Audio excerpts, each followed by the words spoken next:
Bonjour à vous tous qui êtes à l'écoute de Samedi Culture, notre émission en français sur San Francisco Community Radio. C'est Dominique Josepha qui vous parle avec Jean-Marc Brugel, artiste peintre français et depuis peu installé dans notre région. Jean-Marc Brugel nous parle aujourd'hui de ce qui l'inspire, des couleurs qu'il choisit, des étapes dans la conception du tableau et de l'exposition qu'il prépare Galerie Temp à Sacramento et à laquelle vous êtes tous invités en mars 2014. Jean-Marc Brugel exposera une quinzaine de tableaux. Nous espérons vous y retrouver tous. Je vous laisse maintenant écouter toute notre conversation et j'espère que cette interview va vous intéresser. Je vous retrouverai tout à l'heure et vous souhaite une bonne écoute. Si vous avez quelques questions pour Jean-Marc Brugel, contactez-nous sur le blog de Samedi Culture. À bientôt. Depuis que nous nous sommes parlé, il y a presque un an déjà. À peu près, oui. Et qu'as-tu fait au point de vue exposition ou autre? Écoute, je continue à travailler. Là, comme tu vois, on est dans mon atelier, là, et il y a de nouveaux tableaux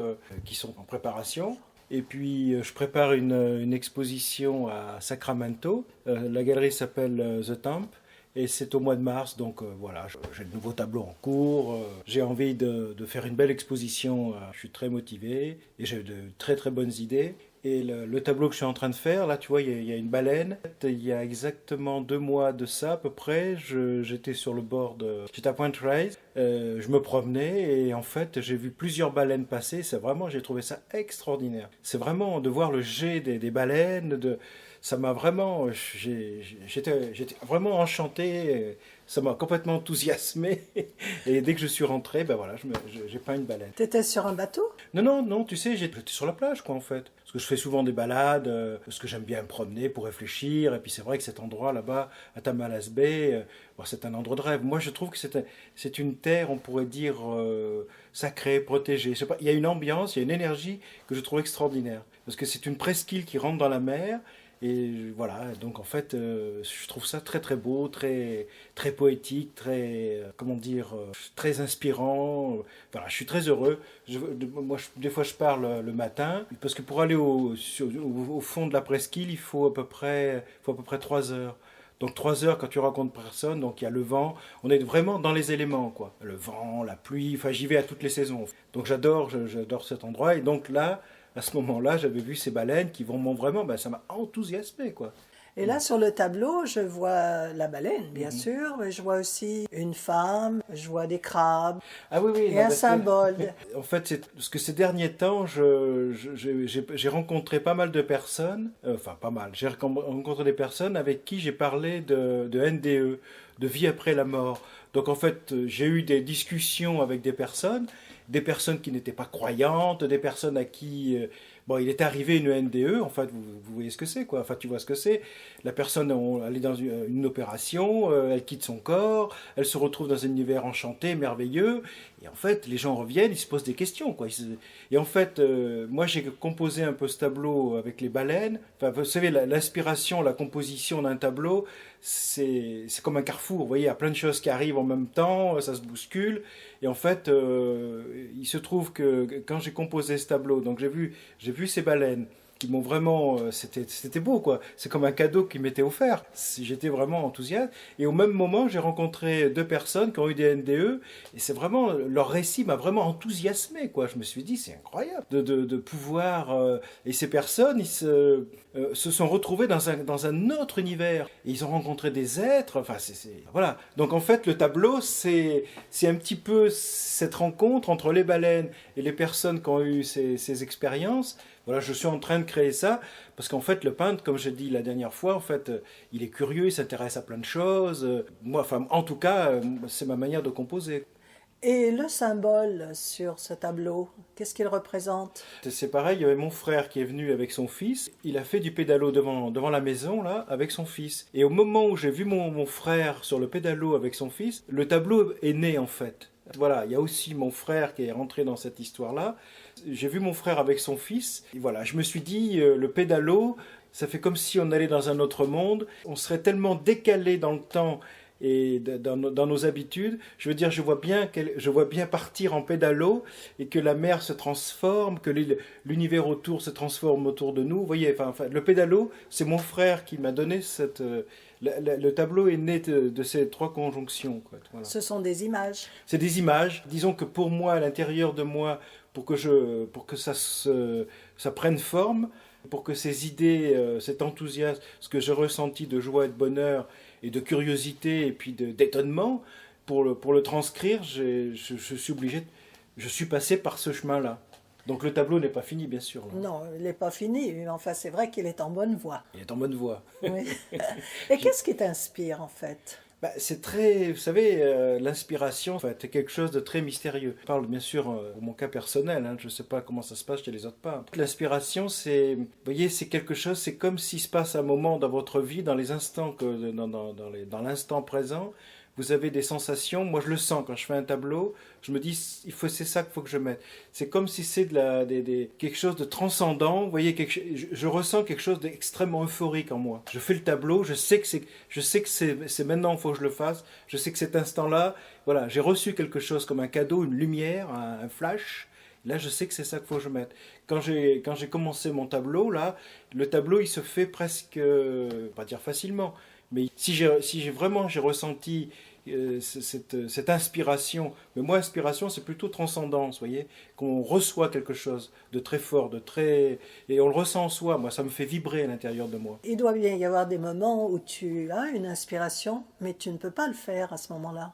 Je l'écris sur un papier ou je fais un croquis. Mais bon, vous savez, l'inspiration, c'est pas quelque chose qui vous accompagne comme ça qu'on appuie sur un bouton, on dit je suis inspiré, quoi. Vous voyez, c'est les conjonctions de la vie, les rencontres, le moment où on est là, et puis le moment est-ce qu'on est ouvert en soi. Est-ce qu'on a notre cœur ouvert? Est-ce qu'on est disponible à l'intérieur? Et c'est sûr que si on est plein de soucis, si on est plein d'angoisse, plein de stress, ça va peut-être être difficile de recevoir cette inspiration. Mais c'est possible aussi, je ne sais pas. Enfin, moi, j'ai écouté une émission à la radio il n'y a pas longtemps, on parlait de Debussy. Debussy ne pouvait composer que quand il était heureux ou dans une ambiance de joie et de bonheur. S'il était triste, c'était même pas la peine qu'il lui donnait un papier pour composer, vous voyez. Mais tout le monde ne réagit pas de la même façon. Il y a des gens aussi qui ne peuvent composer que lorsqu'ils sont tristes. C'est possible. Enfin bon, jusqu'à présent, moi, j'ai pas composé dans un état de tristesse. Mais c'est possible. Tout est possible. Vous savez, la vie, c'est un grand mystère. Donc il y a certainement des artistes qui peuvent peut-être composer quand ils sont ivres morts, quand ils sont dans une grande tristesse. Ce n'est pas mon cas, quoi. Bon, maintenant, tout est possible. Hein. Chaque être, on est tous uniques. Donc, comme on est tous uniques, chaque être va créer selon sa disponibilité intérieure. Et tu arrives à travailler toute la journée ou simplement quelques heures par jour? Oh non, je travaille toute la journée. Toute la journée? Tous les jours, j'ai une chance extraordinaire. Je veux dire, je suis un privilégié. Je veux dire, quelque part, je peux peindre toute la journée. C'est un rêve que j'ai depuis l'âge de 17 ans. Vous voyez, de pouvoir peindre. J'habite aux États-Unis depuis 3 ans. Là, c'est vrai que je peux peindre toute la journée. Enfin, bientôt, je vais avoir un travail. Mais bon, là, je peins. J'ai un grand cadeau que j'ai reçu, quoi. Tu veux dire que tu vas avoir un travail à l'extérieur, indépendant de la peinture? Oui, je vais donner des cours de peinture à l'école française à Sausalito. C'est très intéressant. Voilà, je vais donner des cours de dessin. Enfin là, en fait, ce que je vais faire au mois de janvier-février, je vais créer des masques avec les enfants. Voilà, je me suis engagé avec une personne qui s'occupe de tout ce qui est art. Tu vas être intervenant. Voilà, je suis intervenant tout le monde. C'est intéressant. Ouais, oui, puis travailler avec les enfants, c'est extraordinaire. Et les enfants sont très créatifs. Puis bon, Véronique, c'est une personne qui est très à l'écoute, elle cherche des artistes, voyez, elle veut vraiment que les enfants soient dans un milieu avec quelqu'un de passionné, qui aime l'art et tout ça. Pour elle, c'est très important. Est-ce que tu as amélioré ou changé quelques techniques? Ah bon, j'essaye de m'améliorer. Je ne change rien parce que ce que je fais, mes encollages sont les mêmes. Je prépare toujours mes couleurs. Mon médium est toujours le même depuis une vingtaine d'années. Vous savez, quand on a trouvé quelque chose qui marche, on n'a pas envie de le changer. Par contre, je m'améliore dans mon travail. Je m'améliore, j'essaye que mes tableaux soient plus jolis, mieux composés. Voilà, je travaille sur moi, quoi.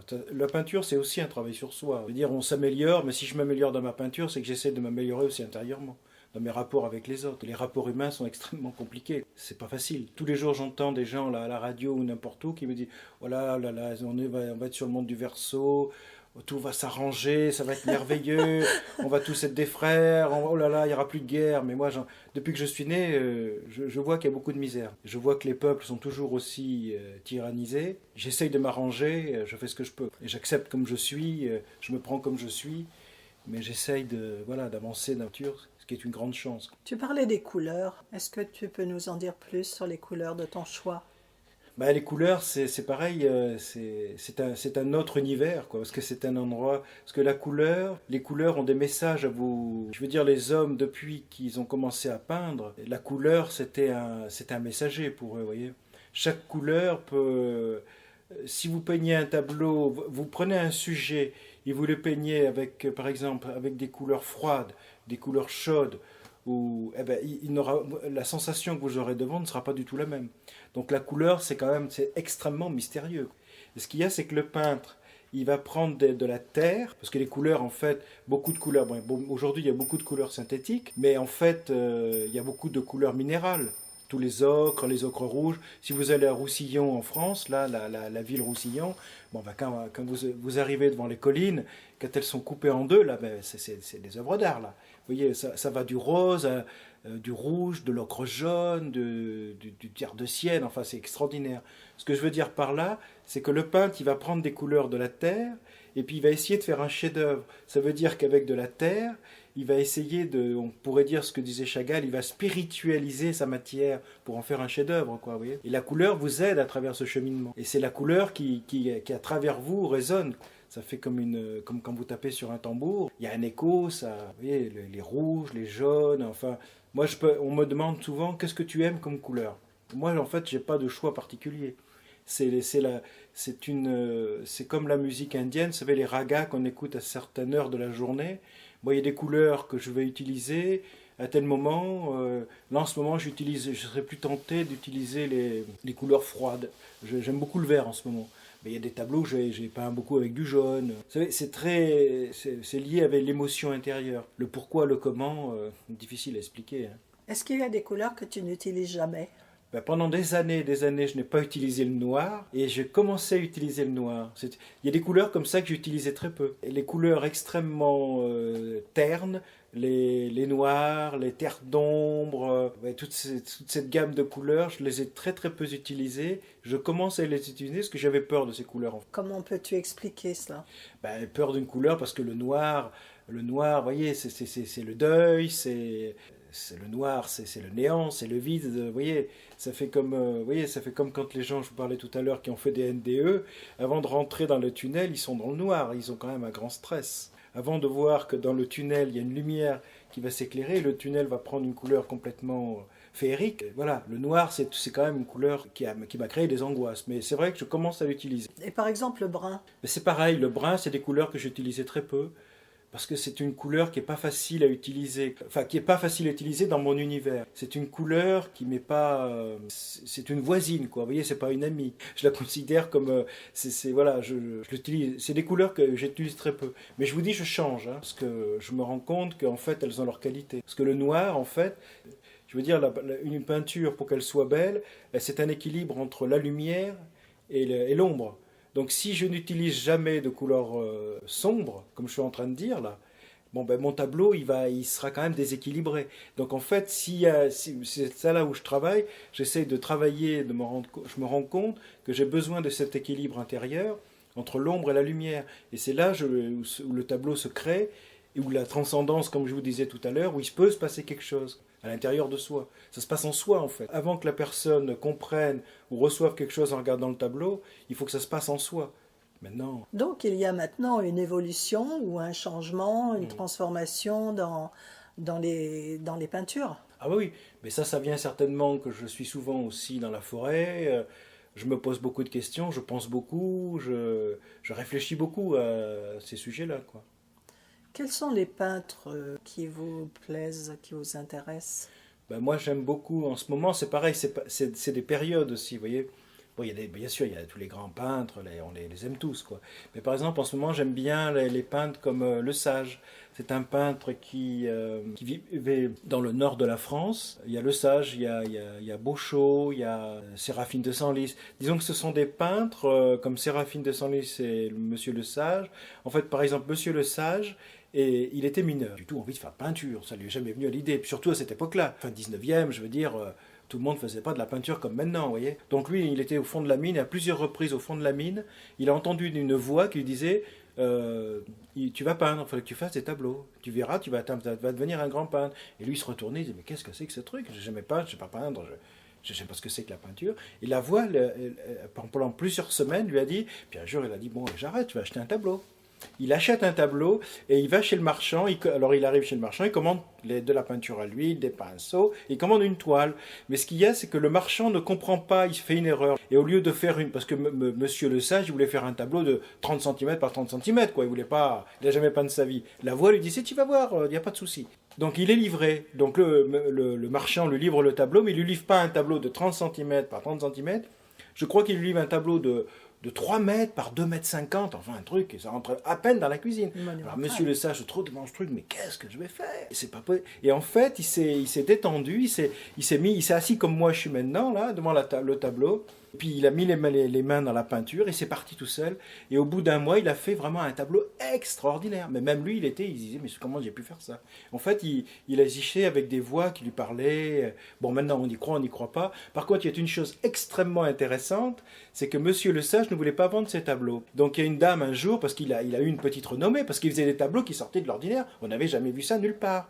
Donc les gens ont dit, mais d'où il sort lui? Parce qu'il est mineur. Il faisait des tableaux, mais extraordinaires. Donc un jour, il y a une dame, elle vient le voir, Monsieur Le Sage, et dit, écoutez, je vais vous acheter ce tableau, vous me dites combien c'est, je paye cash, tout de suite direct. Il a lâché.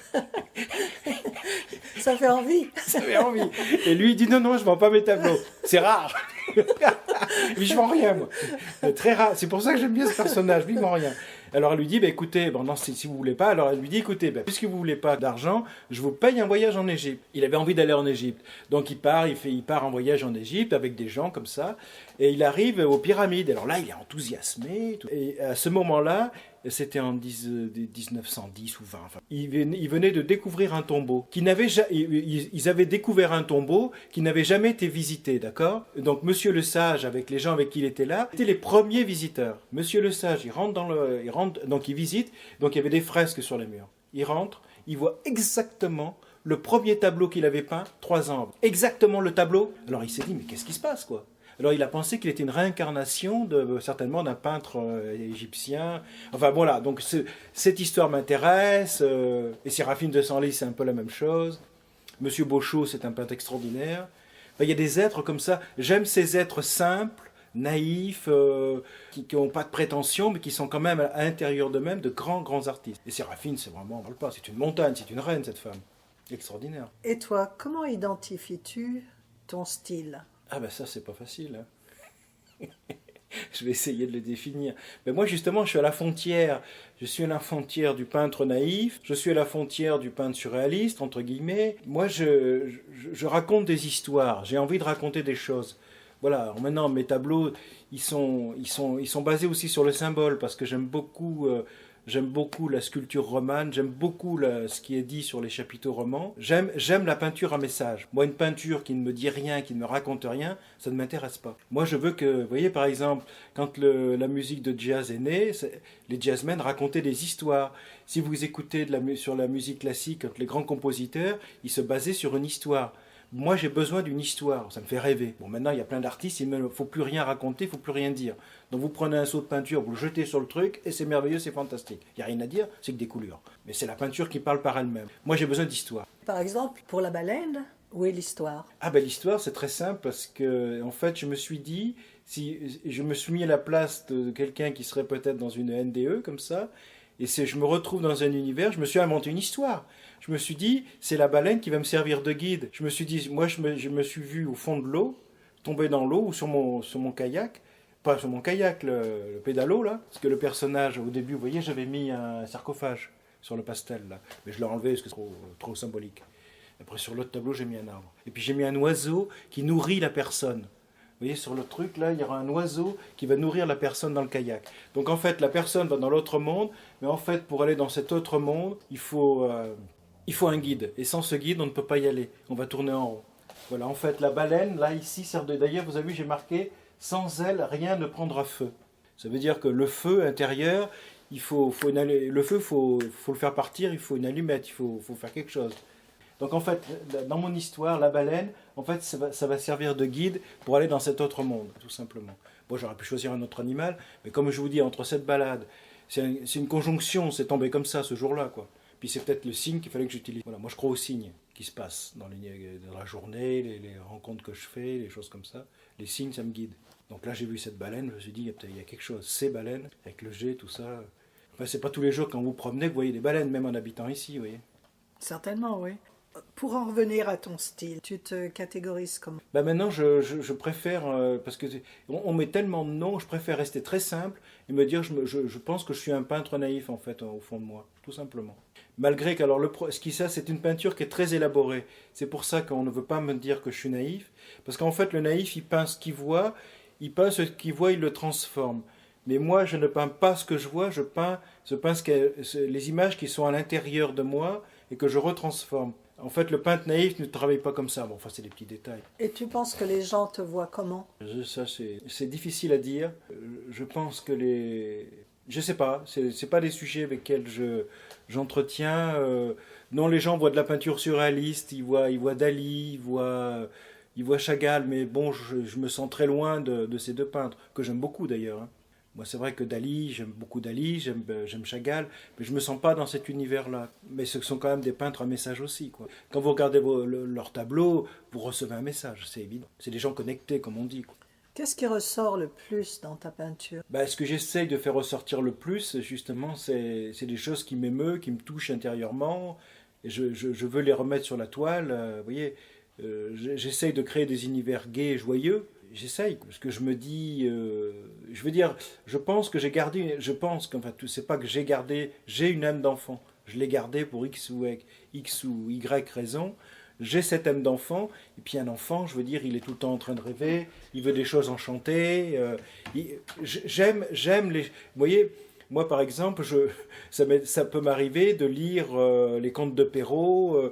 Vous voyez, moi je vais lire La Belle et la Bête, je vais le lire 2 fois dans la semaine, ça ne me dérange pas, vous voyez, parce que les mots, je m'envole là, vous voyez, je m'envole, je suis comme un petit papillon, quoi, je décolle. Vous voyez, l'essence, le conte, pour moi, c'est extraordinaire. Donc j'essaye de recréer des contes dans mes tableaux. Tu lis beaucoup? Oui, je lis beaucoup, regarde, j'en ai plein d'armoires. Et puis là, en ce moment, je suis en train de lire le Bestiaire du Christ. Et je trouve ce livre extraordinaire. Je suis vraiment passionné parce que les animaux ont un sens symbolique en fait. Et ces animaux, en fait, comme dit l'auteur, là, Monsieur Lee Charbonneau, Lassé, il dit qu'en fait, toute cette symbolique sur les animaux, c'est pour se rapprocher de Dieu, en fait, tout simplement. Hein. C'est pour que l'humain, l'esprit humain, l'âme humaine, voilà, comme le petit papillon, sorte de son cocon, arrête d'être la chenille et puis de devenir un petit papillon, puis de voir un autre monde, un autre univers, parce on vit dans un monde matériel, mais il n'y a pas que ça, je veux dire. Il se passe d'autres choses, c'est évident. Il se passe quoi, par exemple? Il se passe des choses merveilleuses, quoi. Les religions ne se sont pas créées comme ça par enchantement. Je veux dire que les hommes, depuis certainement la création ils se posent des questions sur la création de l'univers, sur la création de la divinité, sur pourquoi on est là, qu'est-ce qu'on fait là, quel est notre rôle.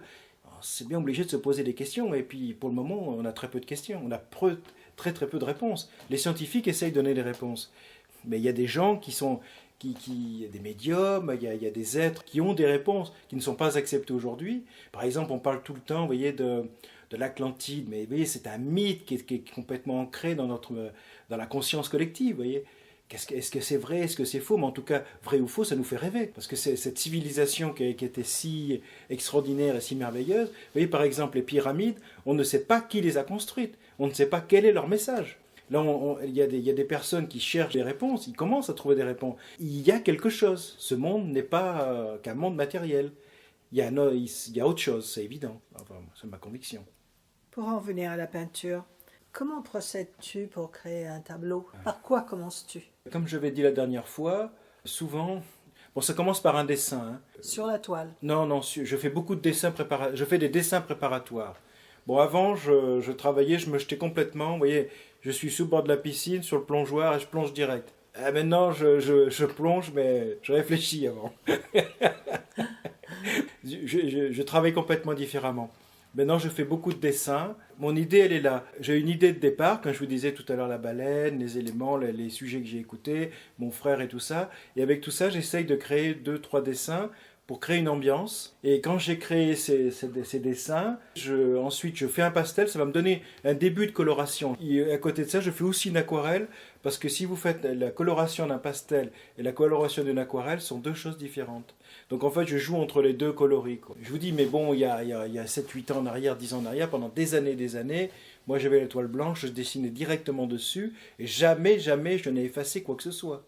Donc en fait, si vous voulez, je voulais rester vraiment dans l'essence même. Vous voyez, de retoucher un trait, pour moi, ça aurait été un sacrilège. Donc du coup, ça faisait une peinture, ce qu'on me reprochait, peut-être avec un dessin pas très affiné, alors que maintenant, mon dessin est beaucoup plus affiné. Parce que je travaille cette chose-là maintenant, vous voyez. Donc maintenant, tu fais sur papier. Je travaille beaucoup sur papier, sur pastel, et puis après, j'attaque la toile. Mais quand je fais la toile, je peux changer aussi des choses. Vous voyez, comme dans mon pastel, là, vous voyez, j'avais mis un sarcophage là, sur le kayak, j'avais mis un renard. Bon, ben là, vous voyez, j'ai transformé, j'ai mis un oiseau. Je transforme. Les choses sont. Rien n'est fixe, tout peut se transformer, vous voyez. Et puis, il y a ce moment X, quand j'ai fait ce tableau, je l'ai fait dans ce moment, mais si ça se trouve, si je le redessine aujourd'hui, je le referai différemment. Il n'y a rien de fixe, en fait. Toutes les choses bougent, c'est mouvant. J'ai reçu une. En fait, c'est basé sur les sensations intérieures qu'on reçoit. Les émotions, Et alors, tu fais ta peinture toi-même. Ah oui, je fais tout. C'est là le secret de ton art. C'est un des secrets. Oui. Donc, tu fais tes mélanges. Ben, j'achète les poudres, et puis après, j'ai des recettes pour faire ma couleur. Donc, je fais ma peinture à l'huile. Je fais ma gouache, je fais mon aquarelle. Bon, ben ça, vous savez, c'est très simple. Hein, il n'y a pas besoin d'être bachelier pour faire ça. Ce qu'il y a, c'est qu'il y a une technique. Et c'est vrai que cette technique, elle n'est pas facile. Mais après, quand vous avez compris comment on manie une molette, et comment est-ce qu'on fait les huit, et le temps qu'on met... Enfin, disons que après, c'est un peu que de la cuisine comme un cuisinier, vous voyez. Un cuisinier, quand il connaît sa recette, bon, ben, il a fait les yeux fermés.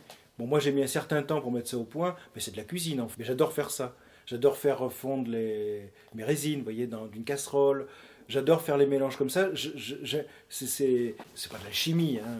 Mais j'aime bien ce côté un petit peu de faire les choses par soi-même. Une recette de cuisine, on l'améliore souvent. C'est pas toujours Ouais. exactement pris à la lettre. Non, mais là, c'est pareil, hein. C'est la même chose. Ah, on change. Des fois, je vais mettre moins d'huile, plus d'huile. Ça dépend de l'effet que je veux obtenir en finale. Mais bon, ça, c'est très technique. Bon, enfin, on peut en parler, bien sûr. Mais c'est très technique. Je ne sais pas si ça va intéresser les auditeurs. Tout les intéresse. Super, vous avez des auditeurs extraordinaires. Oui. C'est vrai que je suis un fidèle auditeur. Hein. Ah, merci. Je ne rate pas un samedi. Hein. C'est super. J'adore votre émission, hein, je vous assure, Dominique. Donc, on a fait un petit peu le tour aujourd'hui. On a oublié de parler du voyage de cet été. C'était un voyage professionnel. Ah oui, bien sûr, oui, bien sûr. Vous avez retrouvé des contacts. Oui, j'ai retrouvé des contacts. Oui. Mais ça m'arrive d'envoyer des œuvres par la poste. Hein. Ah oui, bien sûr, oui. Elles sont roulées. Oui, je les roule. La Je les roule. toile. C'est facile. C'est facile, hein. Il y a pas de... C'est très simple. Hein. Il n'y a pas de taxe sur l'art qu'on exporte, je crois. Non, enfin bon, je ne suis pas encore assez connu pour qu'on Bah, me quand taxe. même déjà un peu, hein. Ah oui, un petit peu. Oui, quand même. Non, mais je fais pas des colis toutes les 5 minutes non plus. Hein. Non, oui, peut-être. Voilà. Et quand vous étiez en France, vous êtes arrivé aussi d'envoyer des tableaux aux États-Unis. Quelquefois, Oui, ouais. oui. Oui, ça non, mais se ça passe c'est de la pas... même façon Ouais, dans un c'est sens pareil, oui. ou dans un autre. Oui, je me rappelle, j'avais envoyé à 2-3 personnes. Non, mais bon, ça c'est comme ça. Non, mais bon, je préfère vendre les tableaux ici, et j'espère que ma prochaine exposition, là, à Sacramento, va bien se passer. Oui. Mais c'est vrai que la galerie est très très bien, et la personne qui s'occupe de la galerie, Madame Rebecca, elle est extrêmement sympathique. Vous voyez, elle adore la peinture. Vous voyez, elle vous met en confiance, quoi. Elle est professionnelle. Elle est professionnelle, quoi. Voilà, vous allez arriver devant elle. Bon, Vraiment, franchement, je suis très content de la connaître. Une personne très agréable. Eh bien, on va vous souhaiter bonne chance. Voilà, mais merci. Alors, c'est pour bientôt, c'est au mois de mars, Ouais, c'est c'est ça? au mois de mars, ça commence le 6 mars. Oui. Alors ceux qui écoutent l'émission Oui, sont invités. sont invités. Eh bien, on leur donnera l'adresse. Ok. Eh bien, merci. Jean-Marc. Voilà, au revoir Dominique. Si cette émission vous a intéressé, n'hésitez pas à nous le faire savoir en envoyant vos commentaires sur le blog de samediculture.wordpress.com. Et si certains d'entre vous souhaitent participer à cette émission et partager un sujet pouvant intéresser la communauté francophile de notre région, laissez-moi votre contact sur le même blog. Notre Samedi Culture se termine maintenant. Merci d'être resté à l'écoute. C'était un plaisir de vous dédier cette émission et dans l'attente de vous retrouver, ainsi que de vous lire, je vous souhaite une excellente semaine et espère vous retrouver plus nombreux encore la semaine prochaine. À très bientôt donc. Au revoir.